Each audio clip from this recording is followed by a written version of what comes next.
Welcome back, everybody. New Cow Corner.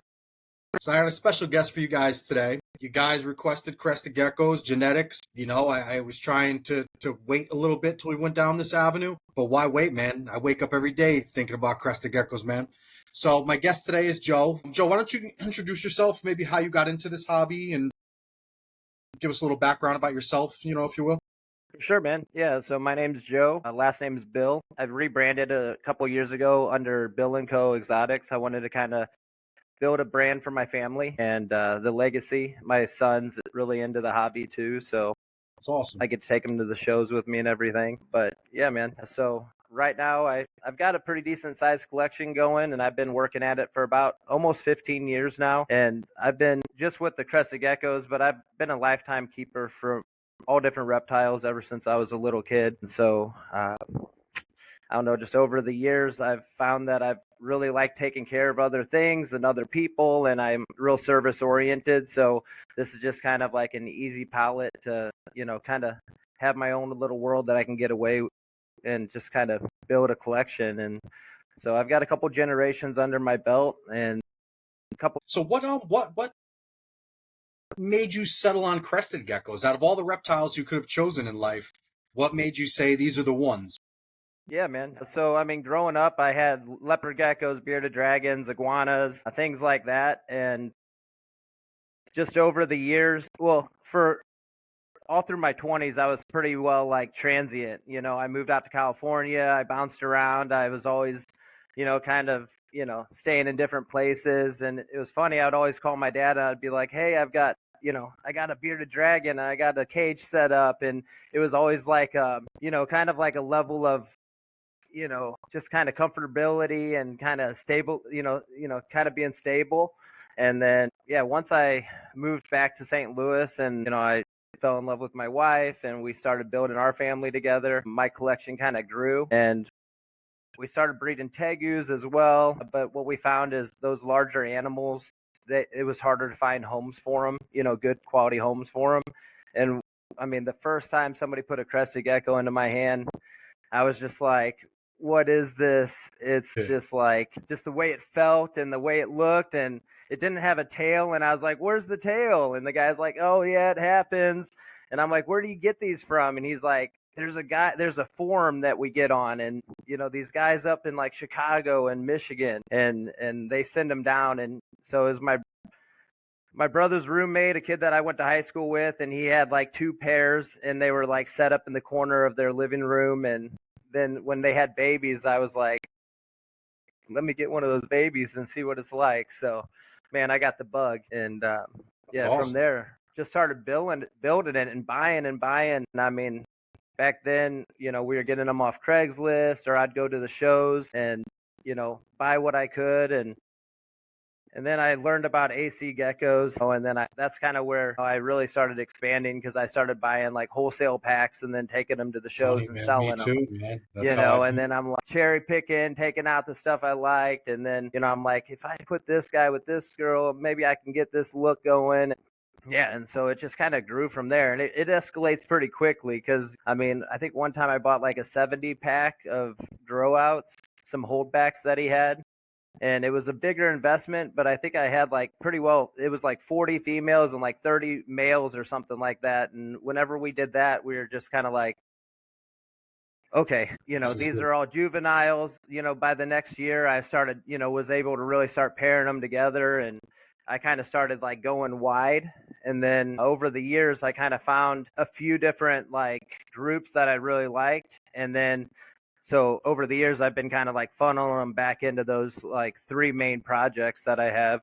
And over the last couple years, I've been able to actually like grow those animals up, get a second generation, and actually been bringing those groups together. And then I've been unlocking all kinds of different unique phenotypes. And so That's awesome. that's kind of Well, what I'm we gonna see on. dig into the genetics that you have, but I'm curious, since you've been in it for so long, when you first got into the gecko game, if you will, what genes and traits did they have? What were you working with? What were some of the first genetics you got your hands on?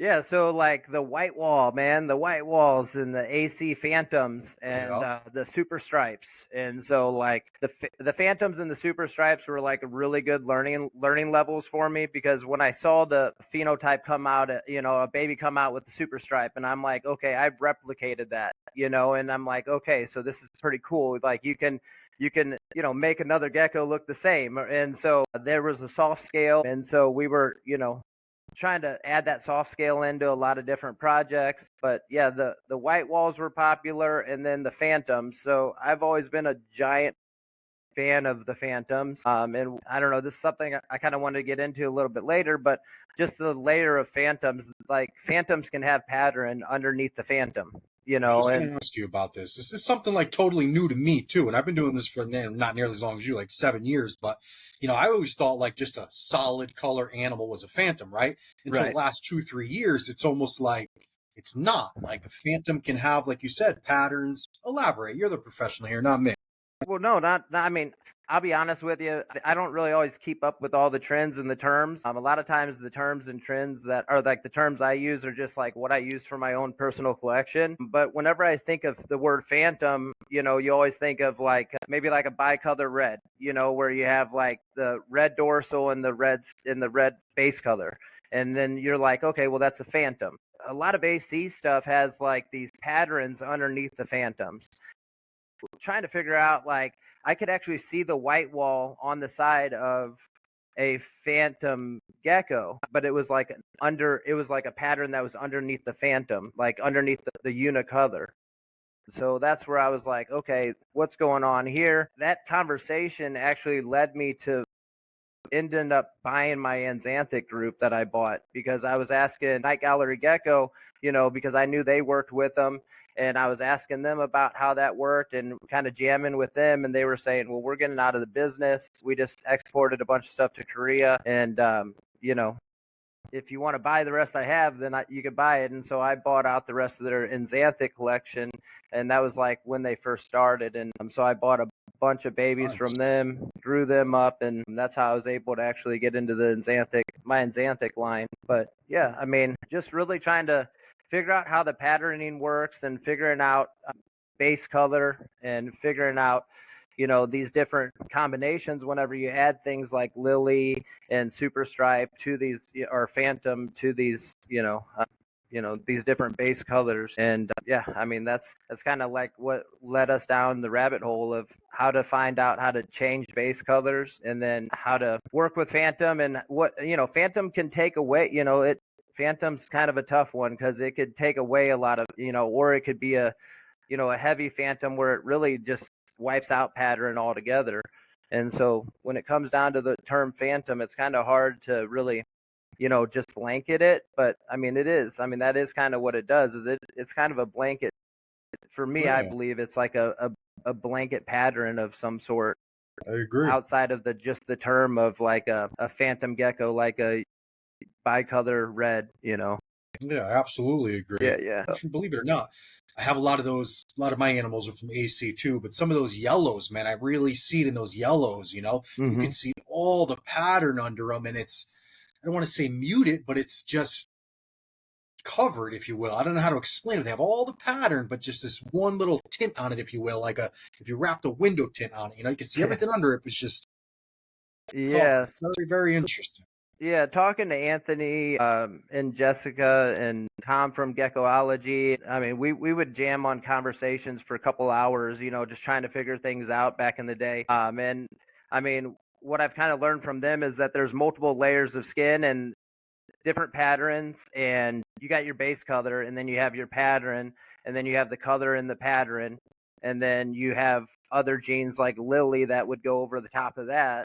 And then what I call in my collection is a double phantom, which are like my orange lilies with the orange tint to the lily white gene that actually stays into adulthood. That orange tint is very similar to like the highlighter gene, I believe, but it's just like an orange version of it. But also you see a lot of that same gene in white as well, to where it's like a white overlay that overlays the patterning. Like you'll see on there's some, like I know Flawless Geckos has some really nice lily whites, but then like there's actually like a white film that goes over the top of the pattern as well. And I think that's kind of like similar to the highlighter gene and my orange gene that I work with, which, I think AC would call like tangerine, like the tangerine is kind of like that. But yeah, it's really tough to really understand or wrap your head around it. When you see it every day and you start working with it and you start like producing animals and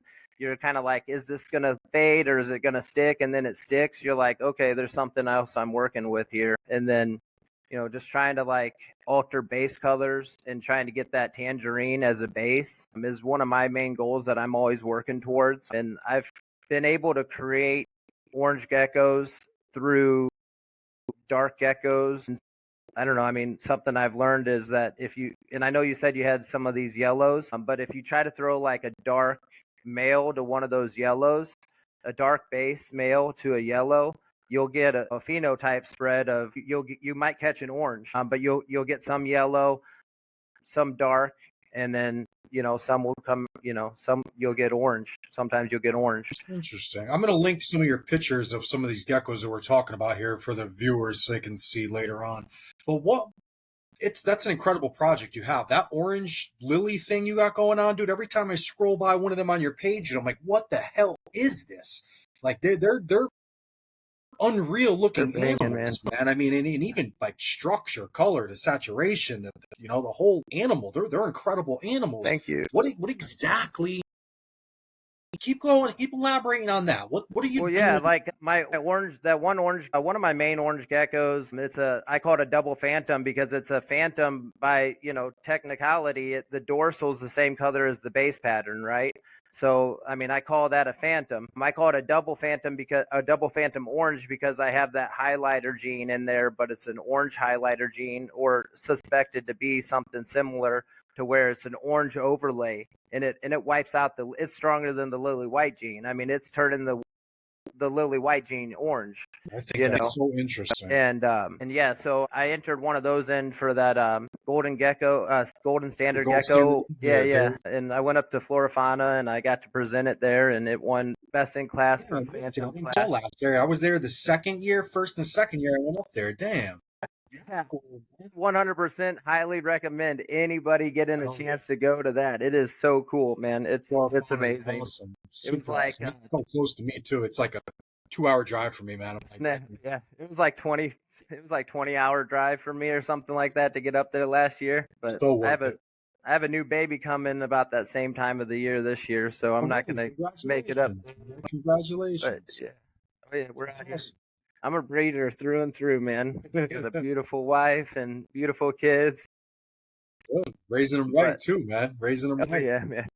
I grew up around livestock, animals stomping and playing in the mud, Oh yeah. It sounded like a savage, but there really wasn't. I mean, I guess we had to wash up before dinner, but it wouldn't be odd to eat with dirty hands and dirty. You just yeah, no. Well, speaking of that highlighter gene, right? I've seen a lot of animals in Korea where they've like strategically been able to change that. I don't know what it's called, but that highlighter, that yellow, that overlay that would be on the lily pattern, they've somehow managed to intentionally, like, and consistently change that color. Do you know anything about what it is that causes the highlighter gene? I mean, maybe not what you're working with per se, or maybe, I mean, it does apply to it, but what's causing that? Do you have any idea what's causing that overlay? So I think it's one of those things where when you work with different genetics, you're going to get different like secondary genetic, or I guess you're going to unlock secondary genetics that are tied to those. And so what I'm saying about that is, like, when it comes to the lily white gene, I think that highlighter gene is tied to the lily white gene. So when the lily whites first came to the market, I went to Tinley in 2017, I believe it was, and I got to meet tiki geckos, and I got to it was my second time going, and I had already bought from Northern Geckos the year before. Northern Geckos is like one of my all-time favorite breeders. They're Megan that works up there, and Mark. They're like phenomenal, awesome people. They've been good mentors for me over the years. But whenever Tiki Geckos was interviewing them about the lily whites, and they brought them to America for the first time, and I was like watching them do the interview, and I was just like so hyped up. I was like, all right, I'm buying one of these, And so I was like looking around and picking them, and there was one that had like a little bit of like an orange tint to it, or like an orange base, to where all the other ones were like dark base and or higher white. And at the time, white walls and high whites, and like dark base with high whites and white walls were like real hot. And I was like, well, I don't know. I mean, I had a hard time choosing. It was like $2,200 or $2,500 or something like that for just a little tiny baby.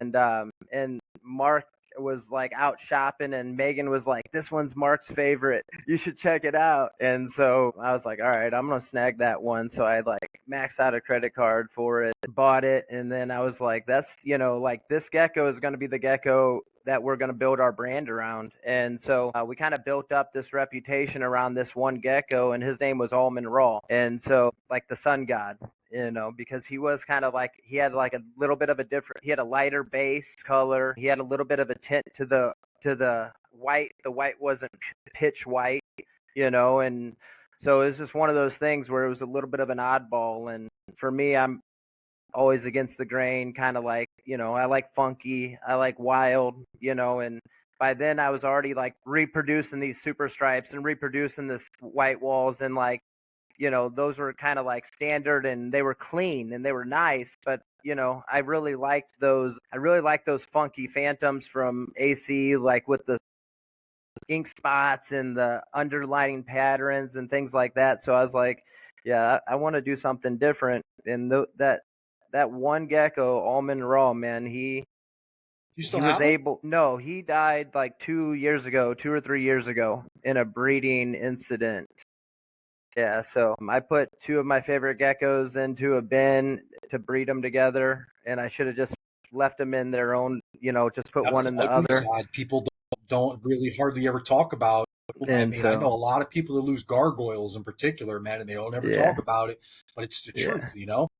yeah. That sucks. And I That's mean the that ugly side of the bin it. I put them in, they didn't have no air holes, man. It was a mistake, you know. We all And the make them. next morning they were both dead, man.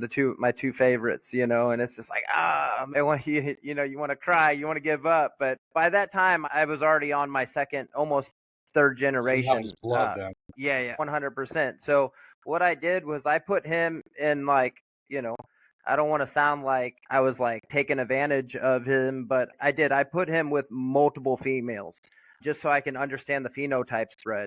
And what I've learned through that was, boom, he held Phantom as recessive.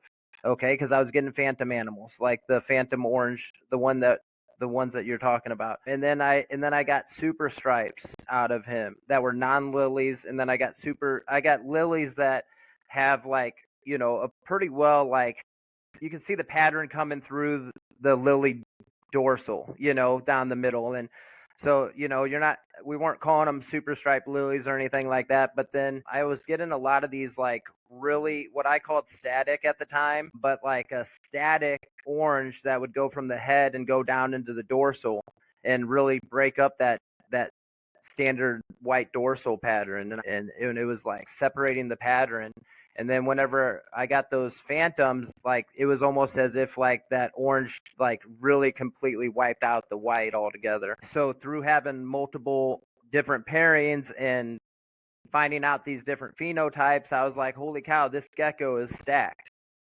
Northern geckos doesn't really give you lineage on them, but I mean, honestly, like, they imported from Europe, they made babies, and then like these are the first sets, right? So we could trace it back to, we could trace it back there pretty easily. We could trace it back to Europe, within 1 or 2 generations. But just, to have that diversity in the genetics was really inspiring to me. And then it kind of led me on to this like thought and idea that almost any gecko could hold any genetic. It's just a matter of the right pairing and them contributing the copies that it takes You're to the make second person that that. I probably mentioned it to you in the messenger, but I was talking to Paul Morlock, and he was telling me this about gargoyles. He says he genuinely believes that every gargoyle has all the markers and makings for every gene. It's just the right pairing with the right animal that has it, and those the DNA almost links up that any gecko could potentially have phantom eye. Any gargoyle could potentially have any trait that any of them have. It's a numbers game, really. What he was saying, and I, from looking at my collection in hindsight, now that I think about it, I would be lying to myself if I didn't say I agree or see. I get it. I get it. Mm-hmm. Lily came from nowhere, right? Like, so what are the odds? Yeah. Exantics were, right? Exantics popped up. They popped up. So 100%. So yeah, that's the crazy thing. And so we know that like the AE and Xanthic line traces back to where, this one collection that Brian found and he bought, and he totally did an amazing job with it. I mean, he produced a ton of awesome animals out of it. That's where one of my Xanthic line comes from, and it comes from a really unique phantom gecko that almost, I believe, was probably an Xanthic, but maybe he overlooked it or something like that. But yeah, it's just one of those things where there's that line of Xanthics from him, and then there's the other line of Xanthics that was down in Florida that somebody else has another collection, and they say that they're unrelated, and I believe it 100%. And the reason why is because, like I was saying before, now that I've had the ability to have like a couple generations and enough animals to kind of pick and choose my projects a little bit more thoroughly, and I'm not so much breeding so far like all over the place, and I'm narrowing it down. I've been really inspired to bring my main lines, my favorite lines together, right? And so I have this dream and desire to create a Lillian Xanthic with the orange overlay. And so like that's the project that I'm working on. That's the project I've had in my mind for probably about 3 or 4 years now, because I produced a Lillian Xanthic like 3 or 4 years ago, and I'm like, okay. And then I saw like the highlighter gene cross over onto some Lillian Xanthics, and I was like, okay, if the highlighter gene can cross over onto the Lillian Xanthic, then that goes against the normal thought of Xanthic, not allowing these certain colors to come through, but it does because the Lily gene allows it to come through, and it's a secondary gene on the Lily gene. And so I'm like, all right, I'm going for this orange. So I'm going to get this orange overlay, this orange highlighter on the Lillian Xanthic. So that's been the project for the last 3 years that I've been pairing for. And in the process of doing that, I was trying to make hets, right? I was trying to make these orange lily phantoms that were het Xanthic, basically.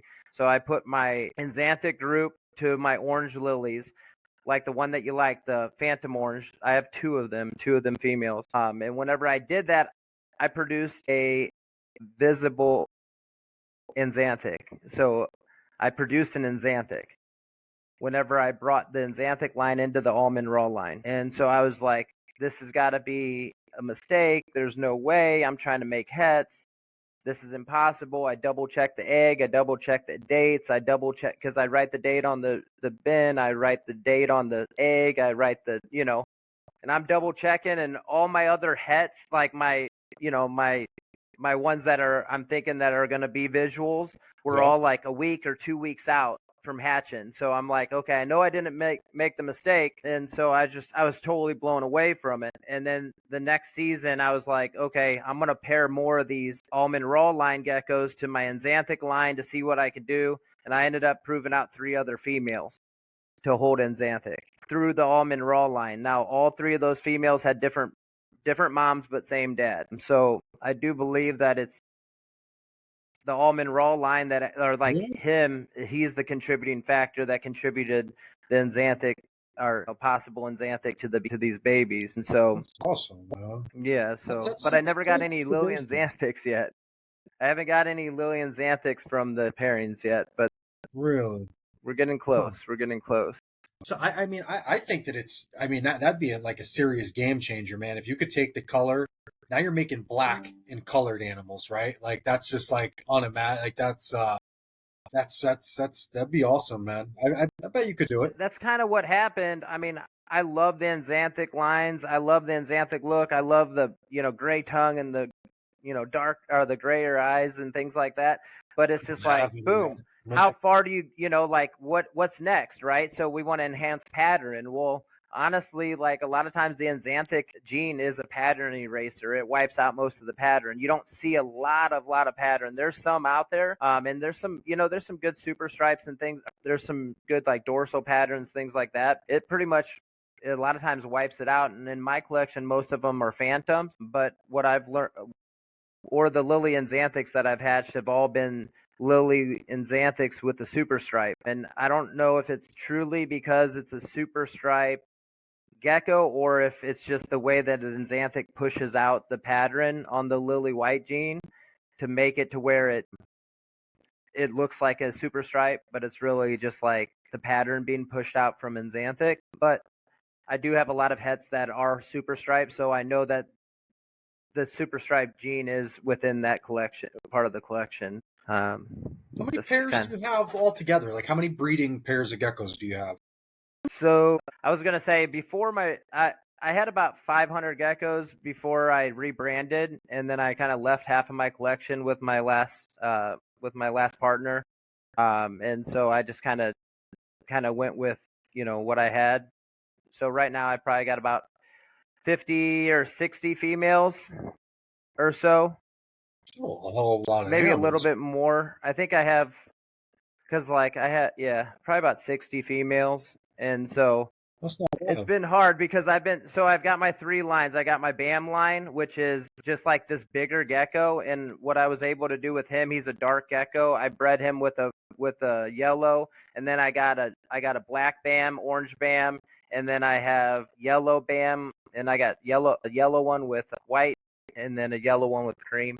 And so those have like a unique phenotype to them that I really like. The look of. So, which one is that? Yeah, which phenotype are you talking about? So they've got they've got breaks in the dorsal. They've got just like really chunky notches up the back, up the dorsal, and they just have like a fatter head, and just like they just have this look to them that if you saw it in my collection and you knew what it was, and then you saw it somewhere else, you'd be like, oh, that looks like a BAM. It has enough of a look that you're like, oh, that looks like a BAM gecko, and I named it BAM, Big Bambino, like the, baseball player, because this dude was like the biggest gecko I ever seen. And I bought it in a parking lot off Craigslist. And this guy was like, it's the meanest gecko you'd ever seen. It bit the vet whenever we took it to the vet. The vet said it was the devil, and all this stuff. And like, we worked with it for a few months, and then we started bringing it to shows. And it was like the one that we'd give to all the kids, and they would hold it. And then like a couple years later, that same guy that sold it to me came walking through the show, and he's like, oh my God, you're handing this gecko out to people. That's cool. So that answers my question about you vending. Then I was going to ask if you vend. So clearly you're vending shows. Oh yeah, big time, man. That's my main. Awesome. That's what I look forward to, man. That's what I love. Cool. Yeah, I've been vending for a long time. Yeah, I vended Florifonda. Yeah, okay. I did get a spot there. I had to bring all my animals and everything. But yeah, I do the NARBC shows. Like I do the Schomburg one. I did Tinley for the last couple of years. I did the Arlington one for a couple years. Now I just do Schomburg. I do the St. Louis NARBC, and then I do the Show Me Reptile shows, mainly the ones in St. Louis. Nice. So you're getting your animals out there then. So your blood is around, huh? Some of your lines are out there. For sure. Yeah. Oh yeah. People know. Yeah. I mean, definitely people know about it. Yeah. I don't really sell online. I don't post for sale very much. Every once in a while I'll put some stories up with like a couple pairs, or like just kind of, usually whenever I find something I want to buy, then I'll be like, all right, what does somebody want to buy these days? But and I'll throw them up there. But honestly, the majority of my sales are people are like, hey, I like this look. Do you have anything like it? And I'm usually like, I got a sibling, or I got a female, or one, and then when I go to the shows, I'll usually bring about 100 geckos, or, and I just try to move them there, because honestly, like 100% the best time to buy a reptile is at the show. I mean, So, we put so much work into getting to the table at the show. Like it takes a whole day and a half of prep. It takes so much mental load to prepare, and then you get all these animals out there on the table, and I mean, customers look at them and then they message you a week later and they're like, "Hey, you want to sell a gecko?" I'm like, "Which one did you like?" And they're like, "I don't know. Do you want to send me pictures?" I'm like, "Oh man, just wait till the next show because that's yeah. going to be the best opportunity for you to actually like interact with the animal." I give I you guys huge credit, man, for vending. Do you know Boris? You know Boris from BB's Crested Gecko? Yeah, man, he's awesome. Oh Yeah, he's a yeah, good I was friend of pumped mine, to man. see him Like a on your very, show. very good Yeah. friend of mine. Oh And yeah. I see him at shows, like what he does, and I'm like, dude, you're a madman. Like he's a madman. Like White Plains show over White Plains, New York. I mean, he takes the stage. Like it's just amazing, and the work that goes into that. I don't think people understand, you know. And I was actually having this conversation with my buddy Jason, my friend that I do the other podcast with.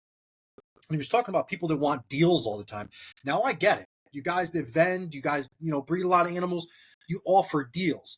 I've never in my life once asked for a deal because I know what it takes for you guys to get there, right? So if I see a number that's on an animal on a table, I would never disrespect a breeder and ask for a deal.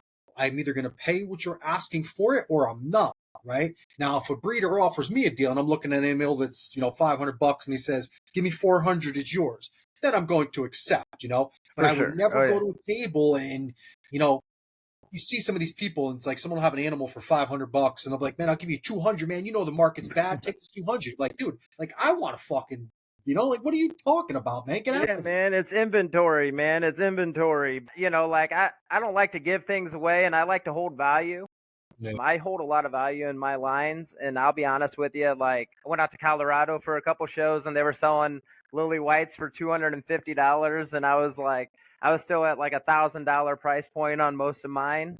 But they were all, mostly adults, and they were through my like line that I built up a reputation for, and it's just like I couldn't compete in that market, and I mean, Shame. I didn't kill it as far as the sales go out there, um, but it for me, it's always like I need that one or two good sales for a show to make it worth it. And yeah, and I mean, whenever people really like get a chance to talk with me and look at the animals and I get to teach them the genetics behind it and how they work, and I mean, I offer lifetime customer service. I offer, a friendship. I mean, I've made so many of my best friends today from It's just awesome. like jamming with them in front of my booth. And I mean, sometimes at some shows, I kind of get stuck in like, to where I can't really create my own space. But if you ever seen like my booth at NARBC where I have bigger space, I transform the space and I make it to where usually my geckos are along the back and I'm out in front with the customer, and me and the customer are able to sit down and like, or I even bring like bar stools, and stuff like that. And I mean, just like we can jam and just like talk genetics and learn, because I mean, I can, message people and teach people or like drop knowledge, but it's when you're actually like, here's an example. I got, the phenotype in three different colors and different looks, and and this is how I came to this conclusion. That's whenever people are really able to see it, and whenever they are like, okay, I can create something like that. And typically I like to sell older animals, so I like to wait till they're 6 months old or a year, before I put them out on the table. And so therefore, like, the majority of the animals are a little bit bigger. Sometimes I might be a little male heavy, but I mean, honestly, like, if you buy one of those males, you can build a project around it. And I've got a lot Absolutely. of like knowledge behind how that male's going to perform, as far as like if you want to achieve a certain phenotype. Of course, you can And so, explain the phenotypes that the lines are thrown and stuff. There's so much to do. I mean, people, not everybody, but a lot of people, they don't take full advantage of vending, right? Like you're not creating an experience. Like I spend a lot of money in shows. I always tell people when I talk to that are vendors, like I'm a big consumer, right? Like I'm the one out there that's buying the $2,000 animal. Like I do, right. I will, I have multiple times. Yeah, And it's usually the seller and the breeder that's going to make me buy that animal or not. Like I shouldn't have for to sure. ask you or haggle you for information if I'm sitting here inquiring about this $1,500, $2,000 animal, man. Like you, like why am I, you know, pulling teeth over here? Like you must For not want sure. the sale. You know what? Dude over there had one very similar. You know, let me go Yeah. talk to him. You got it. You have to engage the customer, man. Sell your line, sell what you've been working on. You know, your passion sells. I say this to people all the time too. They're not really buying your animal; they're buying your passion. For sure, man. Oh yeah.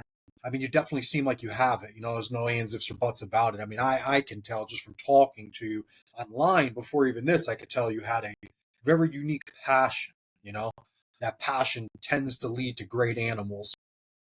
Yeah, and it's a lot of work, man. And I mean, honestly, like, I'm blessed because I get to work from home and I do telemarketing and I can multitask. I can do my job and I can feed my animals. So, I mean, it takes me all of 8 hours on Monday, Wednesday, and Friday to take care of feeding my whole collection.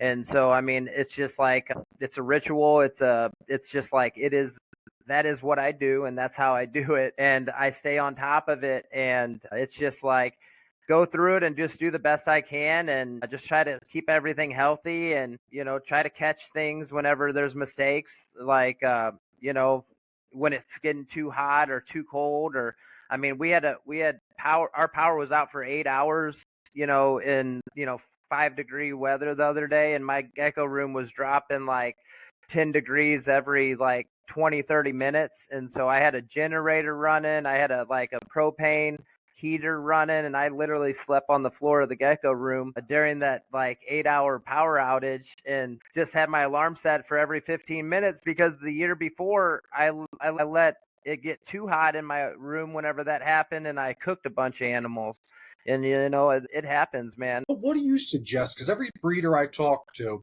including myself, typically has a different preferred range of parameters. What do you think a good number is for a new keeper? Like if you were going to sell an animal to show, what would you tell them? Which temps would you aim for when you're talking to your would be customer? So yeah, I mean they always say room temp, but I mean I say like, for me I try to do higher seas. My office is pretty well, you know, 75 to 80, maybe a little bit hotter. But there's always I try to keep fans running, and then I have like a door in the back and the front of my I call it my office, but my gecko building, and I'm able to kind of like thermal regulate through opening windows and kind of like moving air because I think that's really the main thing is moving air and yeah, just making sure that there's airflow going through, even like whenever you have bins or in racks or things like that. I mean, yeah. So I mean, I think that's really the main thing is just like keeping them clean, keeping the ammonia down, and just keeping the airflow. And so many people they over mist, right, or they don't have enough airflow, and so every time there's an issue, it's always like, okay, is there enough airflow? Is it too dry, too humid?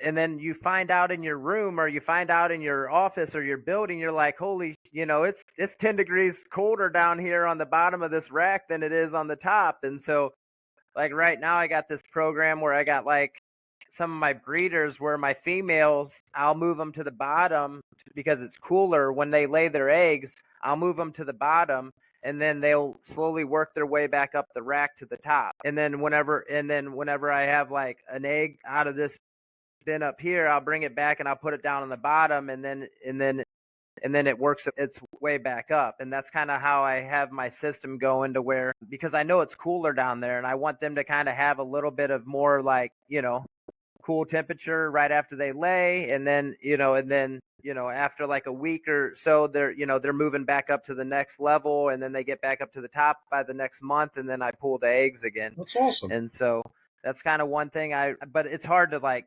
because some geckos don't lay for 2 months or they don't lay, or they only lay once for a whole season and then they're clogging up your, but yeah, What for feeding? Just walk us through like how you feed, maybe how often, bugs versus mix, or maybe for sure, man. supplementation. Tell us what. So I'm like, I loved Rapashi. That's kind of like was my first wholesale deal that I got. And I was using them for quite a while. But I mean, I really got tied in with Pangea. once I met John and Matt and the whole team and started going to shows with them and hanging out with them and just finding out how good quality people they were and how intelligent they were and like how involved they were with their product, that's kind of what I ran with. I'm actually working with them on like a project with the patient zero geckos and stuff like that. But yeah, I mean, I'm like a huge Pangea fan. And so typically what I'll do is I'll use like the red bag, the black bag, and then I'll use like watermelon or fig or add a flavor in there. I'll put all those together and then that's kind of, I just kind of mix them all up and then I throw like a real heavy flavor on top of it. And that's what I use. I use that 3 times a week. And then I buy crickets from Pangea also. Straight up the best crickets in the industry and the best customer service when it comes to crickets. Shout out to them because the UPS driver freaking killed like 3 batches of crickets in a row. And so anyway, they kept sending them, man. They kept trying. But no, I mean 100% the crickets that they offer, it's not their product, but they sell them on their website. You can buy them in bulk. I think it's only $15 for shipping, and I think there might be like $22 or $23 for 1,000 or something like that. But when you buy 3,000, it's like $90 or something like that. It's not bad at all. Yeah, it's shipped to your door. A live guarantee, man. And then the other thing is once you get them, those things will live forever and they're all alive. So they're banded crickets then, probably? I think so, yeah. But man, I mean, I have some that have gotten out and I mean, they're in my gecko, they're part of the ecosystem of the gecko room and like they're not going nowhere unless something gets out and eats them because like they just live. So I use their grub, I use their little like insect feed that they sell. I feed them Pangea. I feed the crickets Pangea, and I let them eat for a day or so. And so I usually try to get in my order on Mondays. I try to get them by Wednesday, Thursday, and then by Friday. Usually that's whenever I'm doing, Pangea and crickets on Fridays. It's a week you're giving bugs? Feed them Man, if I can. It's expensive. I mean, $100 a week, 52 weeks, 5,200 a year, and it's just like, Sure. I do well enough to where like I can handle that through my sales and I mean my day job I'm able to support my gecko habit but yeah I mean outside of that I just some weeks I just can't pull it or whatever the case may be but yeah I was blessed by one of my loyal followers on Instagram. She's always like finally breathing gecko. She likes she's awesome but she sent me these Discord roaches and like man I really love those things because they replicate pretty well and you can take like a handful of them, throw them in the mix and grind them up. In the past I've used cricket powder that you could buy and put it in there. I've used different kind of I had some other things that I put in there in the past and I've ran it by John and them, and they say that it could throw off the like the levels of the mix. So I don't always advocate for that, but I monitor my geckos pretty closely, and sometimes I can get away with it without seeing any issues. But yeah, that's. How old do you start feeding your your hatchlings? When will you start introducing live bugs to your babies? So yeah, hatchlings are wild, man. It's crazy because like sometimes they're 3 months old and they're like 7 or 8 grams, or sometimes they're still 3 grams. But honestly, like what I do is I usually always buy the large crickets, and sometimes I'll buy like a smaller batch if I'm looking at trying to feed a bunch of babies like that. But usually you can get away with like once they're probably 6 grams, 7 grams or so. You can get away with like a smaller large or whatever. But what I do is I pull the head off and I rub the guts on its nose, and then usually it will try to take a bite out of it, or I dip it in Pangea and rub it on their face, and they'll take a bite of it. Throw Pangea in with it, and I dust them with Pangea instead of the calcium. Yeah, I heard a guy doing that. That way that way they're chasing them around. But yeah, and then my hatchlings, like the day they hatch, I usually don't feed them. Just depending on, like, if they hatch on a Tuesday and I don't feed the collection till Wednesday, then on Wednesday they'll get fed. But usually, the next feeding is when the first time I'll feed them is.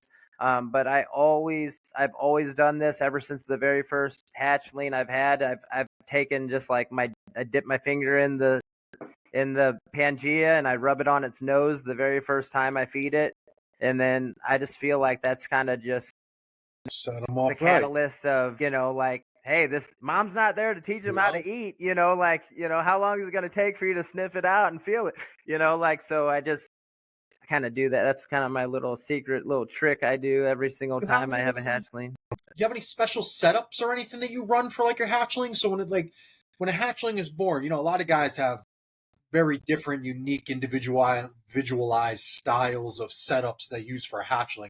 Do you have a specific setup you use for your? So yeah, I mean, for me, I use the Container Store containers, and it's like not the shoe box, but it's like it's a little one. It's about that big. Hard to say, probably like 4x4 or something like that. And then I put paper towel on the bottom, and then I get the pipe insulation, the black pipe insulation, and I put it in there sideways. And then I do one side with a cup of moss, and then the other side is just that's where I'll put the food on the bottom. Nice. I've always fed in like lids, or I use like the plastic shot glass lids, or those little shot containers, those little plastic like Jello shots. I use the lids for those. I buy those lids in bulk, and then those lids are unique because they kind of have like a sunken in top, and I put the food in the middle, and then sometimes you can even like spray water in the ring around it, so like they actually have to like step into the water in order to get the food, and so that kind of helps with some kind of shed issues from time to time. But as long as there's enough airflow in the box, usually I do pretty well with shedding. But yeah, so I leave them in that, and honestly, I mean, I kind of leave them in there until they kind of like fill out that horizontal pipe, pipe insulation. I mean, I'm not saying till they, fill it out chunky wise or anything, but yeah, I mean, I put them in there for a little while because, I mean, honestly, man, as much as you want to have a big, beautiful setup and everything, it's just in order to like monitor these animals and watch them grow and like keep everything consistent. I've found that the smaller the better. It's better for sure. As they're getting bigger, and then my main goal is to get it to somebody and they put it in a beautiful display. Like that's what I want. You know what I mean? But whenever you have a bunch, you got to do things a little bit different. And whenever I first started, it was a lot, there was a lot of different ideas around it, like DW, can't think of his name right now, but he passed away a few years ago, but he'd make these awesome racks with the large shoe boxes in them. And he told me, man, if you can keep them in there and you can keep them healthy and you keep them one at a time, single, you're going to have really healthy animals. And so, I mean, I use a lot of those, but I've also learned that the IKEA, the coax shelves through IKEA, the square shelves, they're like 4x4s. There's 4 across. It's like a shelf. It's like a square. Yeah, I know exactly where you're. Yes. 4 over, 4 down, or 6 up. Yeah, 6 across or whatever they are. So those fit the deep sweater box from Container Store. So the deep sweater box is like, it's a big box and it slides in there just perfect like a rack. And those a lid or no lid? No lid. Yeah, no That's lid. sweet, man. And then also those things are already waterproof also. And I mean, they last, I've had like maybe like 2 sets of them over the last, 10 years or so. So, I mean, they last for quite a while. Eventually they'll kind of start getting like, from being, from humidity and stuff like that, but they hold up pretty darn good. And I mean, that's a good way to keep them. For sure, especially with the gargoyles. The gargoyles do well in those. You can even do you could do like pairs. And so your hatchlings, are you keeping them together in clutches or are you separating them?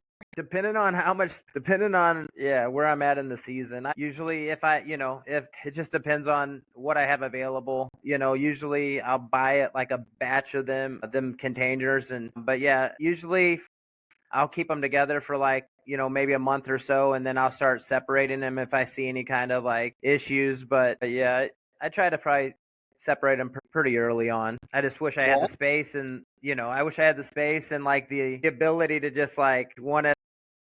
I get it. I know plenty of people though, they keep them together and have never had problems. If they're not competing for resources, like I said, I got great friends that keep hatchlings together, man, and they have all their tails and all their Yeah, toes. It's actually rarer for them to fight than not, and I'm not here to judge anybody, trust me, brother. I yeah. listen With the to, I way I set them respect, up and I like love. that, I mean, I feel like they have, with the way I set it up, and they like that black piping, and the way I have it set up is to where like, there's like there's the moss on one side, and like that's kind of like a humid area, and then you have the middle, and then you have the other side. So like I feel like they can either be on one side or the other. They could be underneath, they could be inside. But then like the same size as those are going sideways vertically inside of them, they fit side to side in the shoebox. So whenever I move them up into the next size, of like a shoebox or whatever, I'm able to take that same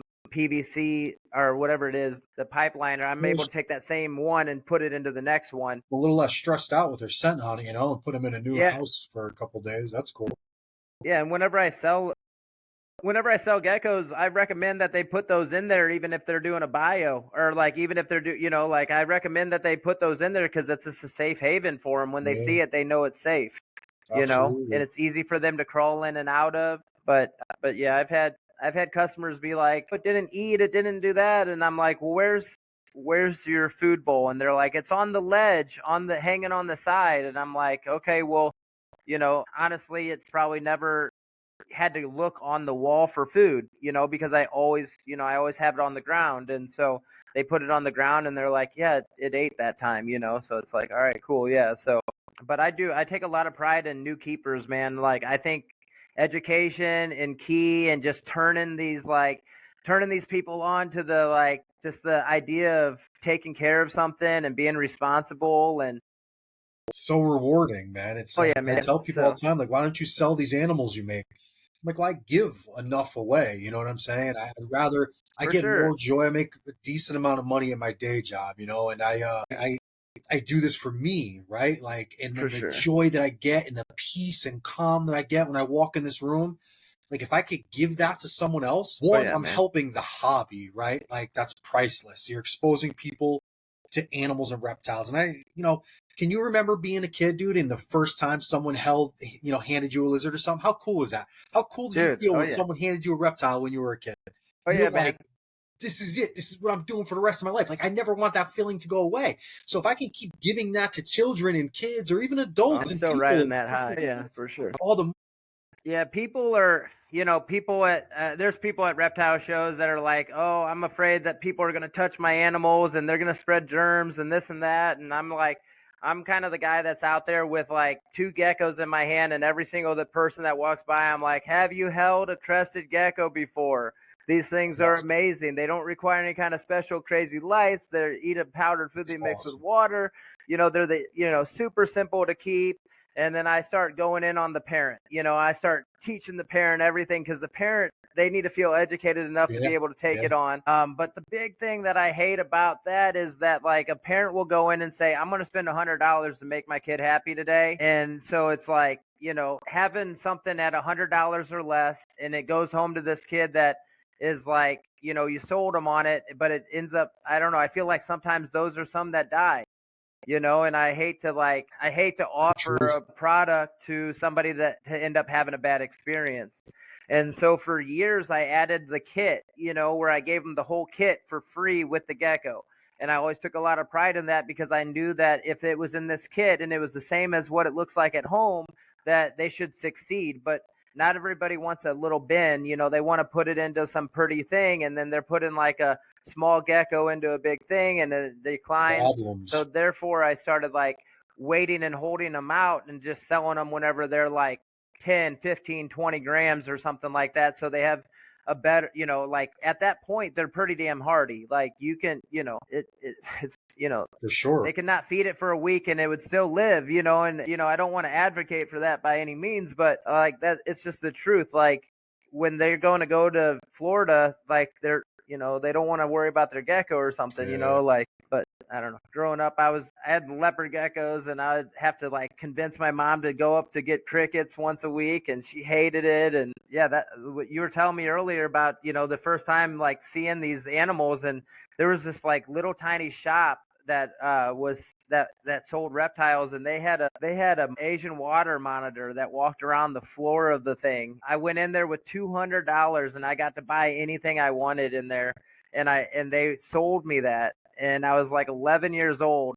and I'm like, Mom, I'm buying this monitor, and she's out in the car, and she's like, No, you're not bringing that thing home, man. So I had to leave it behind. I think I ended up with like a green iguana or something like that, and that thing was just like mean as hell. But That sucks, though. But I mean, again, man, being a kid and doing that, I mean, it's kind of like you're giving that to people, like they may not remember your name, they may not even remember the name of the gecko they had, but in 20 years from now, so many people are going to remember the first animal they got, man, the first gecko they got. oh man, I loved, It's like like, they don't and believe it.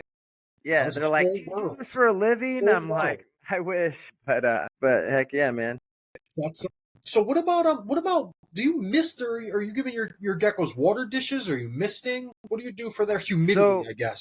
yeah, no doubt. So I only missed on the days I feed, Okay. but pretty much males and females all have lay boxes, and so I mean that's kind of how I do it. I probably say like 100% humidity in the lay box. You know what I mean? And then I miss the rest, so they could drink off the wall or whatever. But I'm not like, I know that if it gets dry, and because I run fans, because like when they're on racks and things like that, they only get so much airflow. So I'm running fans, and I'm getting them to dry out completely. But like that lay box usually is Close always, to and it. I do that for males and females because I find that the males, they'll spend time in there too, They just do. like the Mine females do. will. Yeah, it's good as a humid hide. Yeah, It's yeah. absolutely. I mean, for anyone that says they don't, you're And definitely. I feel like I can't like really dial in, and I feed everybody the same, and there's just like some geckos that take advantage of the feeding program and some geckos just don't, I but think it's an individual thing. I've experienced and observed the same thing. I have some animals that just during a specific time of the year they don't eat. These males don't eat, and they're not paired. And I only have about Mhm. 200 animals. Maybe 100 of them are crested geckos, and they know what time of year it is, man. They can smell whether it's pheromones in the rooms. I have everything in one room also, and I I, I wish there was an answer because I feed them, man, and I like it For sucks. You sure. go And in I like feel a like day they later eat and take a too. full dish of That's the whole food. thing. I feel like I'm not. I feel like a lot of times they're eating, they are eating. They're not, they're not starving. It's just like they're not fat like my females, or like they're not thick, and you're like, man, but yeah, I mean that's one thing I'm looking for advice on. We And all are. so It's a good sign. yeah, If you're still looking you for know. advice, being in this as long as you have, I mean that's a sign. That's a good thing. And I mean, what I've also learned is, people that have done it forever, just because they've done it forever doesn't mean they're doing it right. But, True. I crank out a bunch of animals, and I feel like I'm pretty satisfied with them the way they are. I try to bring good quality animals to the table. And Where do you see? We were talking a little before recording. Where do you see the hobby going with the genetics that we have and the as many genetics that have recently come out in the last few years? Where do you see and how far can you actually see this ball python, this crested gecko world going? What does the evolution of this hobby look like to you? let's follow the ball python market, man. I mean, honestly, I mean, you hit the nail on the head. It's just like, What I always think of. yeah, I mean, well, that's the thing. So honestly, like so many breeders that got into the Crested Gecko game, I mean, I'm one of them. Like Crested Geckos are my main project, my main first like big project that I took on. But I mean, for most people, Crested Geckos is their first breeding project, or like that's what they know or have their knowledge in. But I mean, as of now, I've deep deep dove into all different types of reptiles and also different farm animals and things like that. And I've learned genetics through every different avenue. And what I see is that like so many different colors and like red X recessive or like the overlaying white like a merle dog.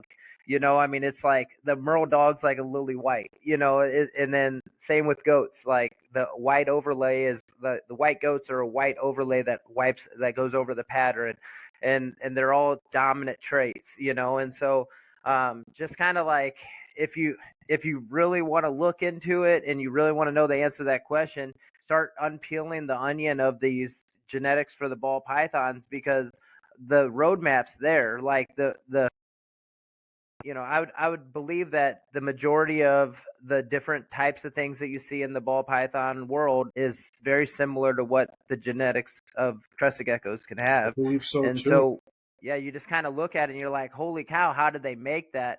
And I have had, because when I'm vending, I'm always vending next to different types of animals, and they're always like, oh, they got this cool, this awesome ball python and this and that, and I'm like, how does orange interact with albino? How does, like, how, is there anything that has like an overlay, pattern to it? And then I like kind of like ask these questions where I'm Sure. like, I'm trying to figure out where I'm going here, and I'm trying to ask these guys like, have you seen these interactions, between, have you seen color come through on an xanthic animal, like what's Worries. with that? Is it a true xanthic then, or is it anery, or is it, like, there's a lot that we don't really understand as crested gecko Wow. breeders, that we're learning as we're going. But maybe these guys in the ball python world are like, oh yeah, that's just common, Yeah, that's just how it works, absolutely. da da da da. But Absolutely. Are you working with the cappuccino gene at all? so yeah, last year I introduced the cappuccinos to the almond raw line, and then I introduced them to my Xanthic line and the BAM line. So I do have cappuccinos from. I didn't get any cappuccinos from the BAM line, but I do have 100% head and Xanthic Frappuccino. A couple of those from last year, and then What I do have. they look like? Have you seen any of those? I don't even think I've seen a cap in an Xanthic. Oh, it's super dark animal.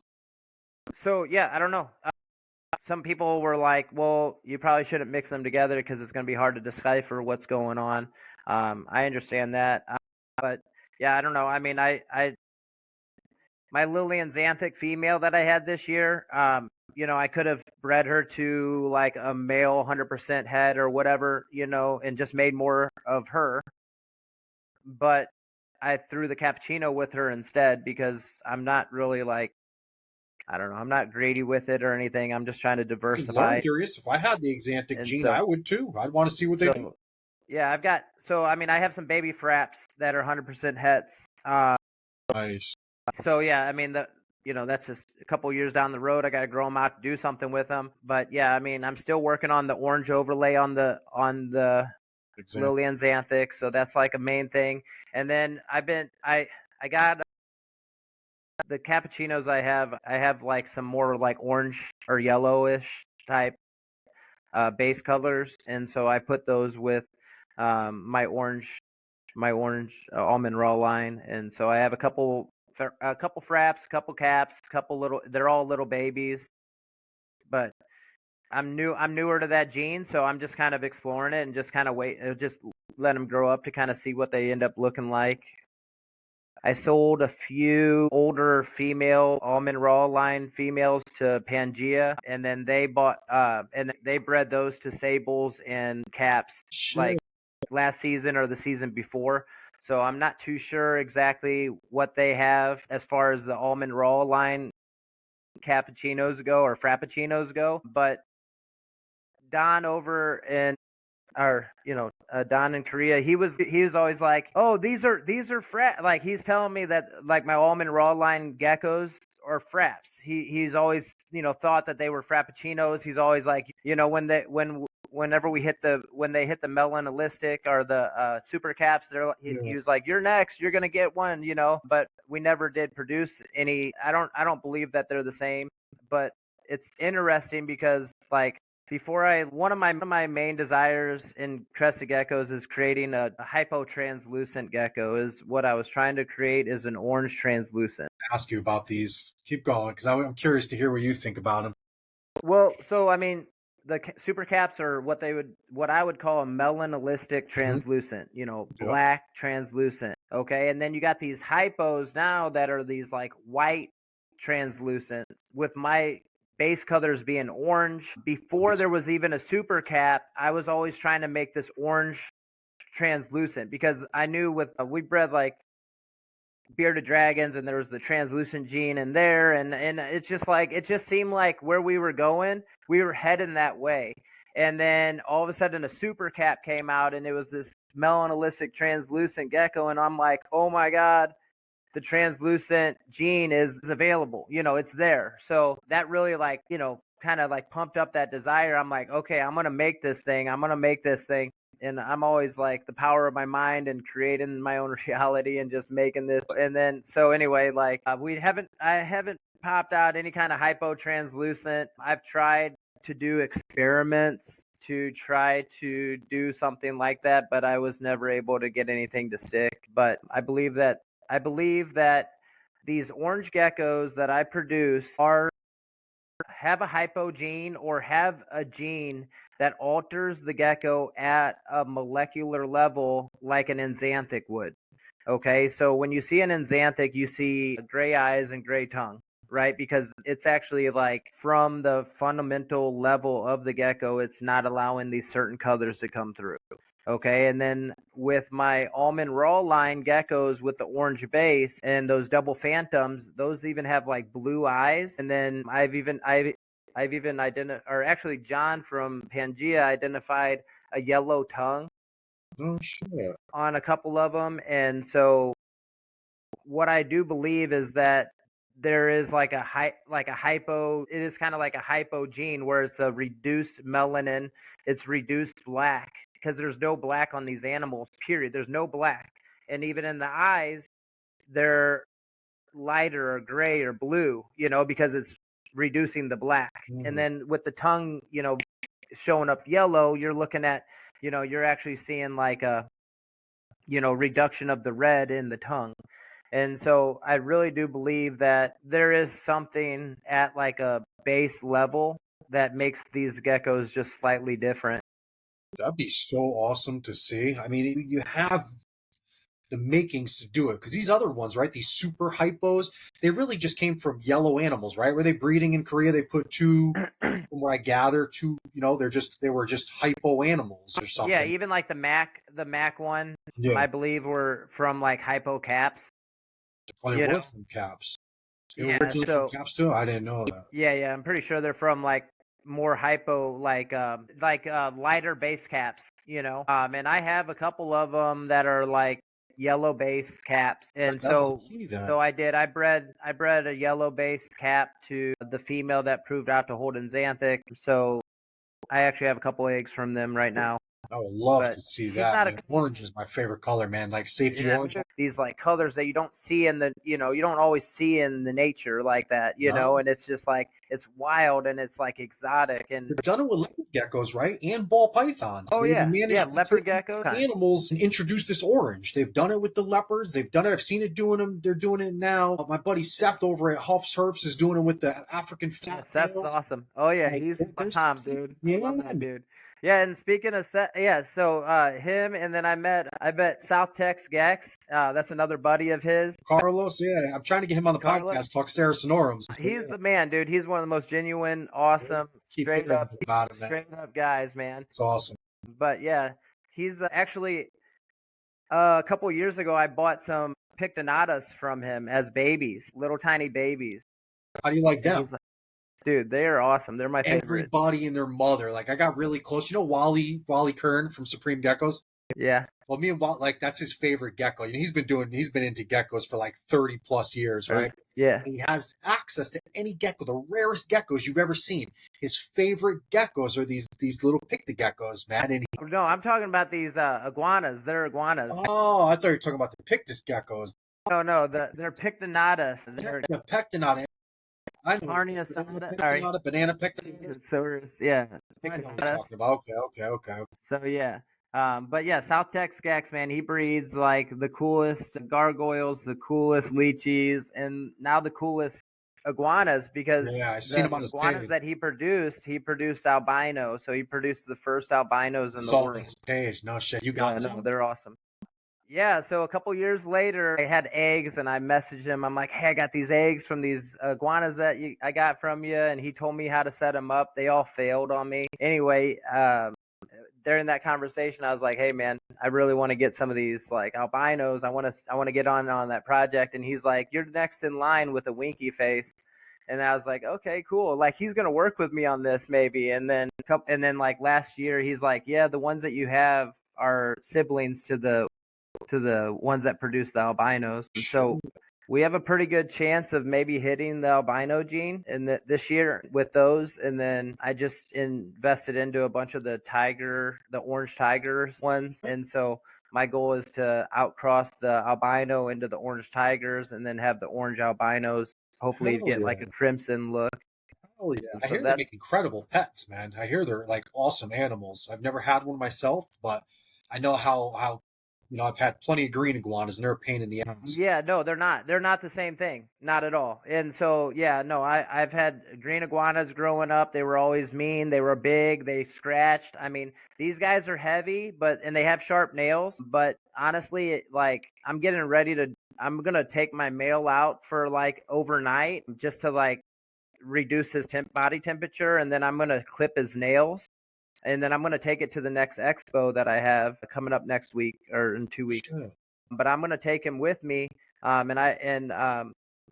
Anyway, yeah, I really like them because they are a smaller size iguana, and they also eat bugs, and they have the same diet as like a bearded dragon would.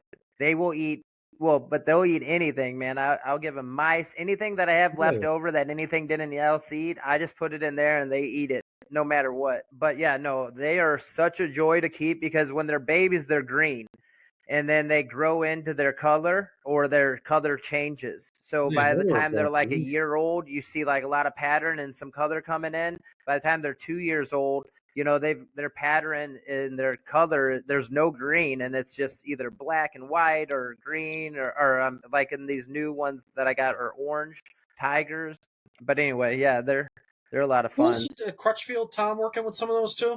Or Yeah, was? so they're definitely Florida animals. So like I'm sure Crushfield sells them. I know Tiki Gecko sells them. Yeah, the ones I just imported from Florida down there, the orange tigers. But yeah, it's just that's what I want to make is like the orange albino, which is Love kind of how you like have a those vision for everything you crush. work with. You have like a vision. I think that's so unique. It's people. A lot It's of just people are just time like, I though. want to make that. This piece It has takes that, and time. these are Yeah. popular. I want to make them. You'll take an animal that you genuinely like, and like you literally come up with like this idea and dream for what you're gonna do with it, man. That's badass, man. Yeah, man. I mean, I love my geckos, and I'm never gonna stray away from them. But there is something to be said to have like a larger cage with a nice display animal, and that you get to feed like you I don't know, you just interact with it Everything, differently yeah. than like going through and feeding all these animals, and so So what yeah, I've else are got you working with? Now you got yeah, me so I interested. What type of yeah, reptiles no you working doubt. So, I mean, honestly, I used to breed these tegus, and I used to breed them in a pretty large fashion, and trying to find new homes for them, and trying to sell families on buying them, and it just was not really like the ideal species, just because it's not for everybody. I love tegus; they're awesome. What They kind are did you have? awesome What were you pets. working with? I Gold mean, tegus or the the black and whites, black but and we had whites? albinos, we had the snow, we had like all the different combinations, the red albinos. Bought out a lot of Carlos's collection whenever he was having to sell off and everything. But yeah, I mean, it's just one of those things where it's hard to find responsible keepers for those. It's not like a gecko where you can have pretty well confidence that they can keep it alive. Tegus can go downhill pretty quickly and they take up a lot of room and people have to be prepared. And it's like a dog quality animal. Like you have to like interact with them as they actually have a cerebral cortex and they have the ability to make critical decisions. So Oh, they can either like you or not like you depending on how well you take care of them. You know what I wow. mean? I didn't So know that. That's Oh awesome. yeah, tegus are I super mean, I always smart. knew they were smart, but I didn't know there was like a Oh brain. yeah, That's like cool. we lost one in our house whenever my wife and I were first dating, and she's calling me at work. I can't find him. I'm like, did you call his name? And she started calling his name, and she's like, oh, there he is. He just comes walking out, and they're just Cool. like, okay, cool. Very Moon cool. Juice was his name. He was cool, but yeah, man. So I grew up these Pictonatuses from babies, and I was like, okay, I really like the growth I like how they grow, and I like how you could feed them a lot of different things, and I like how hardy they are, and then I like their size when they're big. They're like maybe like a foot long body, and then like a foot and a half long tail, and then they're like they could either like the females might be like like this big around, but the males will be like that big around, and so they're really like they're more manageable. And so I liked that they were a smaller species iguana. And so I ended up I traded a lychee, a big giant GT lychee to this uh, this doctor from the East Coast. I can't think of his name right now, but he's like a vet. But he works with a lot of different iguanas and the different monitors and different geckos. But I traded him for a pair of baccaris, which are like an endangered species of iguana, like a smaller species of an iguana that's Really? endangered. And he's one of the only people in the country that's been able to make captive What do they look bred like? I'm not even babies. sure what they are. They're not those They're little like green ones, are they? they get about the same size as the Pictonatus, or maybe a little bit smaller. But they are like a gray blue, like a blue gray, like kind of like static, and then they have black rings around their eyes, and How do you say the name they're again? Baccarii, or it's like yeah, Bakri or something like that. Baccarii iguanas. And they're kind of a little bit more wild than those Pictonatus are, because I think that they're like closer to wild caught than my other iguanas. And then I've got a 1.2 of the Kimberly Rock monitors, and then I have a pair of Ackies. And so I've been kind of deep diving a little bit into these smaller species of monitors and iguanas, only because I feel like they're responsible animals to be able to sell to people, because they can manage the babies in a smaller space, and then by the time that they're bigger, they're prepared and they're able to get something that's a decent size for them. It's very smart for business wise, instead of, breeding a bunch of stuff. I mean, it wouldn't be too practical to breed, Asian water monitors, right? Yeah, one of my best friends, he breeds Asian water monitors, man, and he probably produces like 10 or 15 a year, but yeah, I mean, he does like he vets the heck out of these people when he's selling them, and it's just like I've seen him turn down so many sales, and Good. they're Good for 500 him. to $700 animals, Good for him. and he's turning down sales because he's like, I don't want that person to have my Good for him. my lizard. But he socializes them, he works with them, before he sells them, and he's given a good quality animal. But yeah, I mean, even at like 10 a year, it's a lot of work for him to find good homes. It just takes that special person. Back in the 80s, you could buy them. You could literally buy Nile monitors at Petco, like Oh yeah, that's wild, right? $60. Yeah, yeah, no doubt. So yeah, no, I mean, I just want to make sure that people have something that they can handle and they can manage, and that they can, and like those iguanas, they straight up know who I am. I do telemarketing, so like I had them right next to my desk, and like they heard me talking all day long.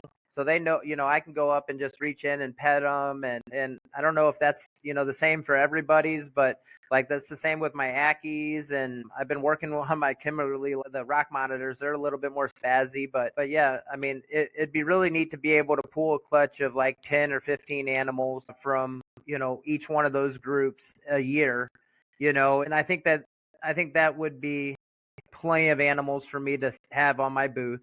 Give me a Nice little bit of quality. diversity, and I like to bring cool stuff to the table. Like my geckos, I always have like unique stuff, that are different than what everybody else has. And so that does bring people to the table, and it gets people excited about the geckos. But I usually like to try to have like, I have my buddy's Asian water monitors, or he'll come and vend with me and he'll put them out, or like I just bought these Pictonatus, the orange tigers. So at this next show, I've been kind of like building up this, just building it up that hey, I got these awesome animals I'm Yeah. going to bring to the show, I'm gonna sell a couple of them that I bought, and I'm gonna keep a couple. I'm gonna keep some of the females back, and so that way I have like something different and unique on the table whenever I come to the show. Are they easy to sex as babies, or do you have to wait till they're a certain size? Yeah, so I think that the breeders can sex them pretty well. Yeah, I bought three 2024 babies and then three 2023 babies. So yeah, the 23 babies are super obvious. The 24 babies, I did get 1.2. It's pretty damn obvious for those guys. Just the group that I have, those three I have. But yeah, like I was working with I like working with Edgar from Gecko Gen. He's always done me well. Mr. Controversy. Yeah. Oh yeah. Yeah. Well, I get it. Hey, I you know never what? had a problem Everybody's with it. I think controversy. it's hilarious. Everybody shoots shots at everybody, man. And I'll be honest with you. For me, it's all about how our experience is and how well we do business together. He fights politely, man. You can't say that. He's not mean or rude to anybody. He's just adamant about his findings. And I always say the same thing in his defense. Listen, you can't tell him what he's seeing, what he's finding, what he's making. You guys want to argue and fight. I mean, not a good look for anybody, but he fights politely and he stands up for himself. God bless him, man. I mean, dude, he's a scientist. People don't understand that he's a scientist by trade. That's what he does for his day job. Really? So like he is literally like he's writing papers. He's been doing this for 25. He's been doing geckos for like 25 years. And his gargoyle collection is amazing. Yeah, I've seen his animals. And I mean, I got like 40 gargoyles, or no, I got 20 geckos and 20 gargoyles from him like 3 or 4 years ago. I did a trade with some xanthic animals. Man, I mean, those animals, I grew up most of them, and I still have them, a lot of them in my collection. Really? Those monochrome things that he makes? Yeah, he wouldn't give me one of those, but yeah. I want to know what it is, and I find it hard-pressed to argue it's what he's saying it is because he's the only one that's really producing them like that. So you can't really tell him that it's not what he's saying it is when you're not. And I mean, he could talk out of his ass. He can get on anywhere and talk out of his ass and say it is something, but then, who knows? Later on down the road, it might be something else. Nobody, it is what it is. That's any of us. But yeah, I mean, for me, I've always like, he's always done good business. You know what I mean? And we've done business together and it's always been solid. And he had some Kimberleys that him and his buddy produced, and I ended up buying a group of them from him. And I mean, solid transaction, solid animals. Like I said, all the 40 animals I got from him a couple years ago, I grew out and I sold some, I kept some back. Super solid animals.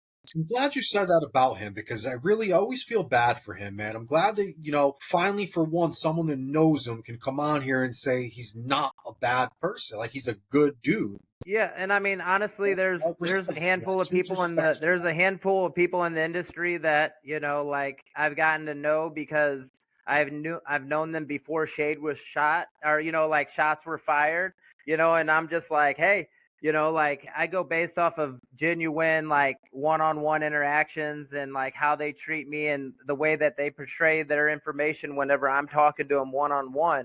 And, like, that's the same for, like, Tom with Geckoology. Like, that dude, that guy has just, like, he sat on the phone with me for hours just talking about genetics. Like, I'm just some kid that, and the first time I met him, I was like, I asked him if he's ever heard of CRISPR because there's a gene editing show. That's how I got into this. CRISPR, gene editing. Unnatural Selection on Netflix. I watched this documentary called Unnatural Selection. They were using frogs to edit genes. I wound up doing the geckos and stuff, but it's funny to see. Yeah, well, CRISPR. I turned that guy on. We turned that guy on to. Yeah, we reached out to the guy and was like, "Hey, we want to see if we can use this in our reptile industry." And then he ended up like not working with us. We were young. We were like 18, 19, or no, I guess we were, I don't know, in our 20s, but like he didn't care to talk to us. But next thing you know, he was like editing genes and fish and then like and other stuff, and we're like, oh man. But yeah, I mean, when we started talking like that with Tom and Anthony with Little Monsters, and then they're like, okay, these guys are serious about trying to learn. And so then we would have jam sessions just trying to like break down the understandings of what we had. And that was long before there was any kind of like real substance, it was just like, super stripe to super stripe makes super stripes. You're like, okay, phantom to phantom makes phantoms. Reds to reds make reds, you know, and we're like, okay. And then boom, you got this lily white gene, and then you're like, okay, is there some dominant, you know, there's some dominant genes in play. How are these working? And then basically it's just like how they're layering on top of each other and how those layers perceive the different colors and the different patterns. And so people talk about tangerines, and it's like Biggest conundrums. so You know, I have a few animals and I'm trying to figure it out myself.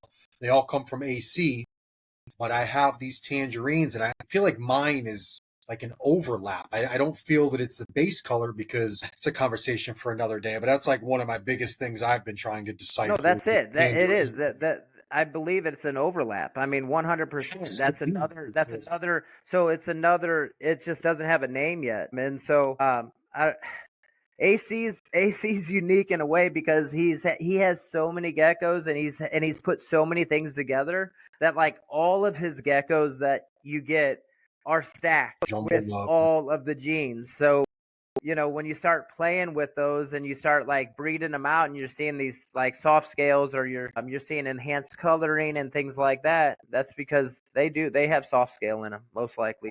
That's like my biggest, it's a curse and a blessing. But when I got into this, I had limited money. So I was doing what you were saying. I wanted buying a bunch of wholesale lots from AC as babies, like babies, the Yeah, high end, whatever ones he had, the better yeah. of the ones. And I wanted Uh-huh. buying like 30 or 40 animals, raised them all up, and then just started taking things that I thought looked similar or things that I wanted to mix. And I just, everything I have now, just about all, except for maybe 5 or so crested geckos, all stem from those original purchases from ACs. I've been Oh yeah. deciphering everything I got from those orders, man. It's Yeah, they were things good are animals too. crazy. They're super nice animals. I mean, it's good quality. Honestly, I mean, it's good starting stock. It's good. I mean, it is because you got some good solid genetics in there, and so it's pretty exciting. I mean, I'd like to see just you know more patterns emerge, and I think that's like where the cappuccinos they kind of disturb the pattern a little bit. Yeah, I think like pattern disruption and pattern breaks and like the different layers of colors coming through on different patterns and things like that is really what I want to see more of. And I really love tricolor animals. I love bright colored animals. I love kind of like I like mixed like I don't know, I like You're not unique though. I mean, in that ununiform, aspect. you Well, know. I mean, you can ask everybody. They'll talk about how regular reds are or these oranges are, but there's nothing that will stop you in your tracks like a bright red crested gecko, right? Like a Oh yeah, solid red, super soft scale red gecko. You're gonna be like, what the just popping. fuck is that? Yeah. You know? Heck yeah, man. It's Yeah, no, that's what gets me excited, man. And so I get all right. pumped up and like, I find and so I'm at the shows and I'm like breaking down all this and I'm getting excited and the people are like, "Do you have anything for $100?" You're like, "Oh, all right, here you go." So What do you I've do? learned Do you bring a I've plate? learned Yeah, I've learned that, like I lose a lot of sales for not having smaller stuff. So I've been bringing like smaller stuff and wholesale stuff. And I've been usually like for the NARBC shows I'll team up with Tarantula Cribs. He's Mo from Tarantula Cribs. He has got like the best acrylic in the market. It's just straight up. He's got like the best cages. Everybody's about it, man. Yeah, they're awesome. And so I usually get like a bunch of those. They're like about this big, and they're perfect starter kits. And I mean, I'll usually do like, I'll have like a whole group of geckos that it's like $125 if you buy it. You get the gecko and you get the kit until it's sold out. And I'll buy 10 of them. So it's like, and I'll encourage people to pay the 125 to get the kit. And like I think, wholesale, you're getting those cages for like $60 or something like that, or maybe a little bit less. And then when you're selling the animal, you're selling for 125, you're making like $65 on a small gecko. It's going to a new home, a new keeper. You stick your sticker on the side of the gecko cage. They're seeing your sticker every single time they open the cage. Next year they come back and they buy something for 200, 300. That's all you're And I doing. mean You're that's planting a just seed. You you still those that's little it, ones. man.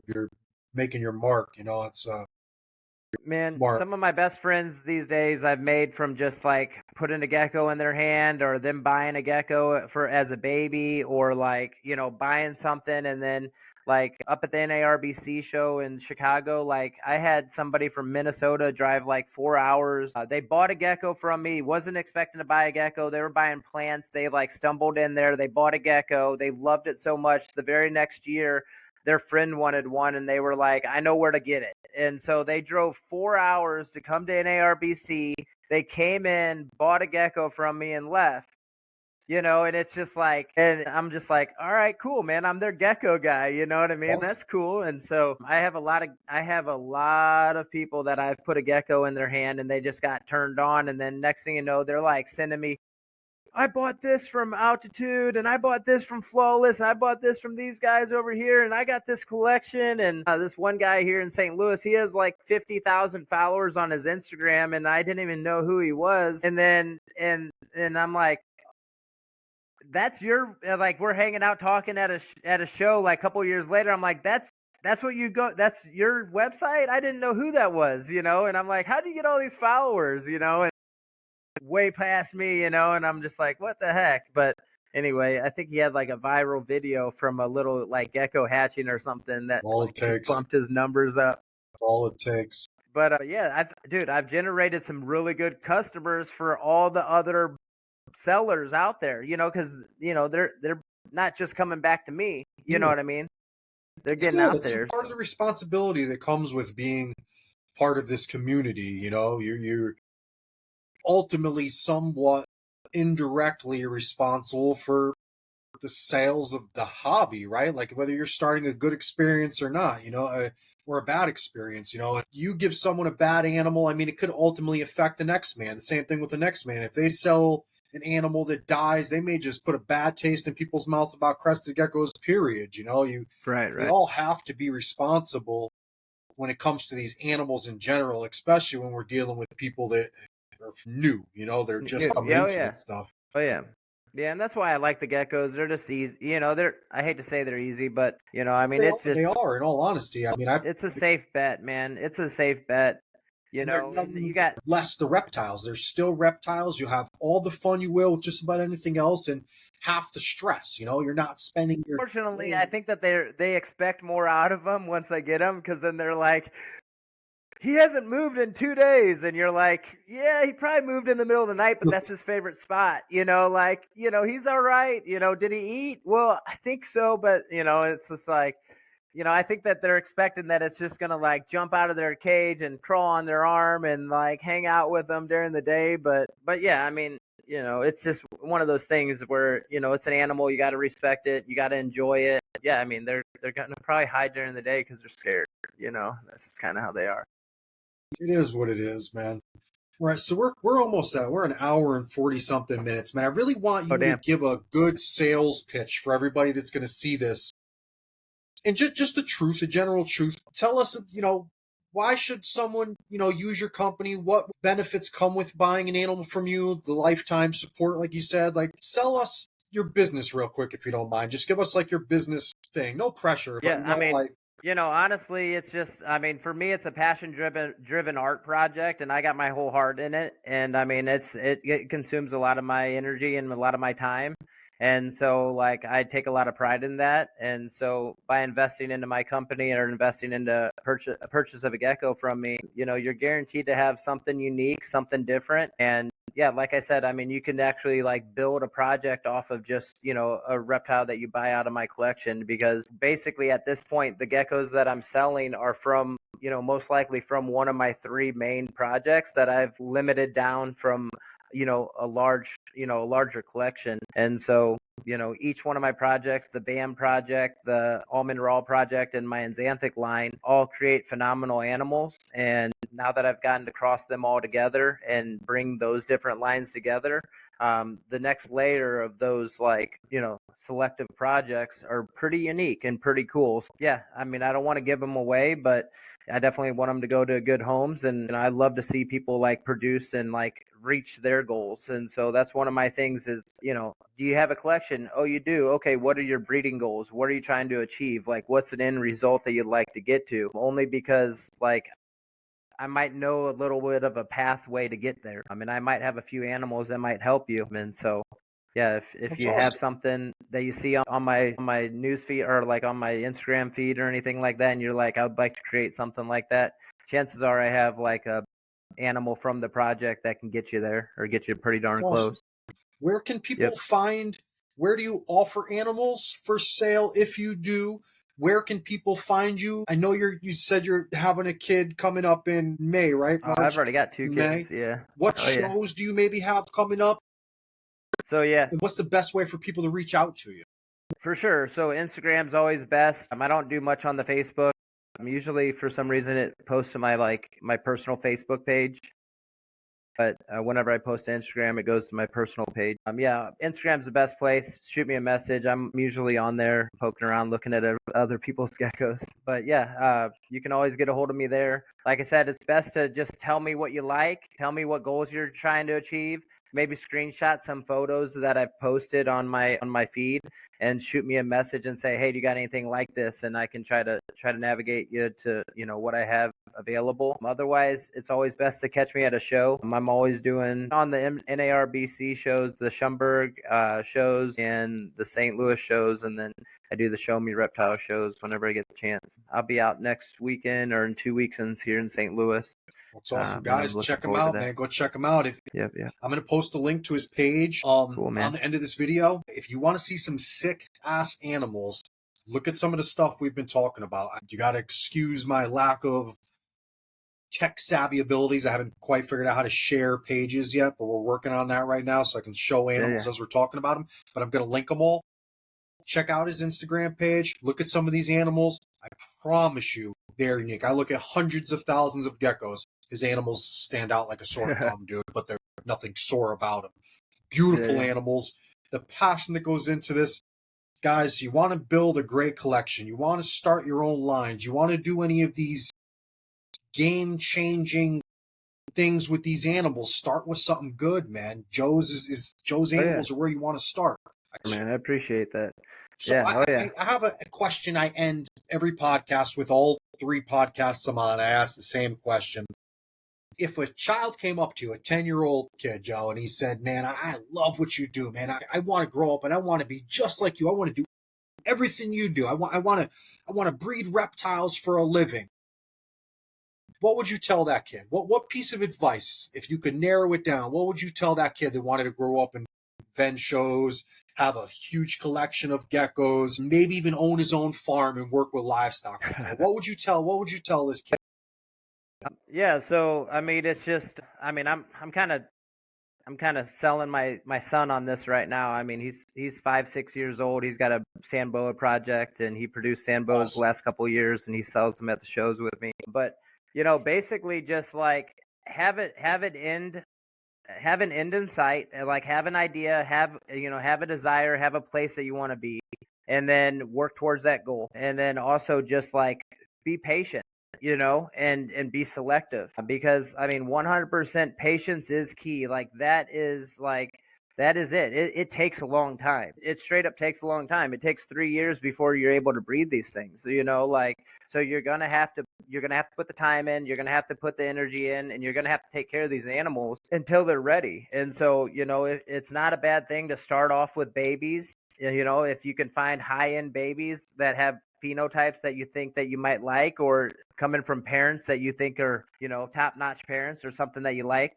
Buy them as babies, get them for less, grow them out. I'm always like a advocate for getting 5 if you can, and keeping the ones that you like the best once they're bigger. Just kind of build up your collection like that, but also just know that it's not it's not a quick money scheme. And I mean, if you really want to make money at it, you're going to have to go all in, and you're going to have to build up big fast, and or big, in order to like really make good money at it. But I mean, I would just recommend to make sure that you have a steady job and work hard to be able to fulfill your desires, because I mean, without my job and without the stability and without, for me, I don't party, I don't go out, I got a family. And I mean, honestly, these reptiles, they actually moved me from that party scene to having like, something that was like way more concrete and way more healthy, like a much more healthy like avenue to deep dive into. And so that's kind of why I've stuck with this lane, because it's kind of kept me in the right space. And so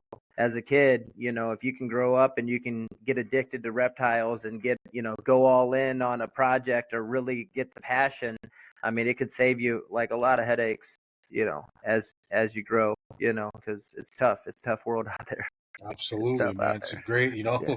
with all the addictions and things that are plaguing this country right now, reptiles are Oh the yeah, least man. of your problem. Oh yeah, man. Yeah, I lost my brother a couple years ago, man, and I mean, it's just like, it's tough. And so you got like, these hard times, and you got these animals that you have to take care of, and it's just one of those things where like the consistency and the discipline of taking care of these animals, and I mean, and serving these animals, it gave me like a place to put my head, it gave me a place to like, gave me something excited. Like I hatched a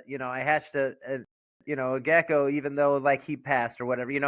I'm still hitting these little mini goals, or like I'm still like, having these little spouts of joy and like inspiration, and looking forward to that next show and getting out in front of people. And so, these animals, they're much more than just, pretty things. They're like a lifestyle, and it's really, Absolutely. really They can awesome. save It's an you. They honor can to be able save to you a work lot with of them. headaches. They can, like you said, brother, they give you something positive to focus on, to Hold many goals, like hold many goals and achieve them. I mean, just like from somebody that's never bred anything, to had to like producing an egg, to producing a baby, to producing, like a season of them, to like next thing you know, you got like some kind of like little something under you, like something fun going on. Like that's power, that's. And like even right now, man, I got to go home and I got to milk the cow. Like I got to milk this cow every 12 hours, and it's just one of those disciplines where I got to wake up at 6 o'clock every morning. I got to go out in the 2-degree weather. I got to battle the ice, and I got to carry buckets of water because she needs like 30 gallons of water a day. And, it's bless, just man. like Discipline's what makes this world go round, man. Whether you want discipline, to, don't, man. discipline. It is, man. Discipline. It's like getting up and it's getting up every morning and like being like, I got to get going. I got to do this for my family. I got to do this for, and like these animals, or, somebody's dog it might be their dog that gets them out of bed, that has to go go to the bathroom. But I mean, it's just like, when you're living for something more than just yourself, and you got, you got your hands full taking care of everything, it keeps you pretty darn busy, and makes for a good life, Back to it. I good admire you, quality life. man. I respect you, brother. I really, really do, man. It's a For damn sure, shame man. there's not more people like you out there, brother. I made a friend, man. I appreciate it, man. No, I Hell yeah. appreciate you reaching out to me, and Hell it's been yeah. a huge honor to get on You here. do it. You do pretty Honestly, I've good. never really had a platform to really talk about my projects, or Always like have one, man. Anytime really, you got something new you want to talk about, I don't care what it is. Joe, the stage is yours. Let me know. yeah, man. I'll arrange I'd it. love I'll get to. the show going for you. Yeah, I'd love to get. I'd love to get some of the geckos, like actually, Yeah, be able to actually absolutely. like show into detail what I'm talking about Absolutely. sometime. Absolutely. We'll plan it But out, yeah, I'll man. make my We'll way give, out. we'll set something up where you could show some generations and run some stuff down, and we'll For definitely sure. figure it out for these guys, man. Because I'm sure after people Yep. see this and see your animals, people are gonna have a lot of questions. Heck yeah, man! I'd appreciate it. Yeah, and shoot me a message anytime, and give me a holler. I'd love to talk about it. So I get pumped up. Yeah, man. Absolutely. Well, thank you very much. All right. Well, thank you for coming. I'm gonna end this, but hang on. Just wait for a sec. Once this ends, Okay. guys, I appreciate it. Honestly, I appreciate every single one of you that watches this. Go show Joe some love. I'm gonna link his page again. And I'll catch you in the next one, man. Stay good, stay cool, take care of your animals, keep it funky.